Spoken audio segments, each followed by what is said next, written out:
পুরনো গল্প সবাই জানে, খরগোশ ছিল ফাস্ট, কচ্ছপ স্লো কিন্তু স্টেডি, আর কচ্ছপই জিতেছিল। কিন্তু এখনকার সময় বদলেছে।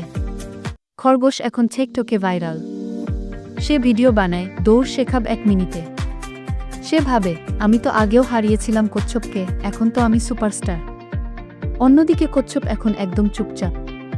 প্রতিদিন প্র্যাকটিস করে।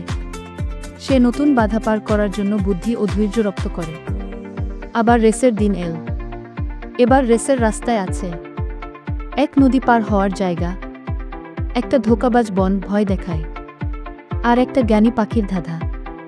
খরগোশ প্রথমে ঝড়ের গতিতে ছুটে যায়, কিন্তু সোশ্যাল মিডিয়ার ভিডিও বানাতে বানাতে সময় নষ্ট করে। নদীতে পড়ে যায় আর বনের ভয় দেখে দিশেহারা হয়। ধাঁধা কেউ বোঝে না। কচ্ছপ ধীরে কিন্তু স্টেডি। সে বাঁশের নৌকা বানিয়ে নদী পার হয়। বনের ভয়কে ইগনোর করে। ধাঁধা মেনে উত্তর দেয়।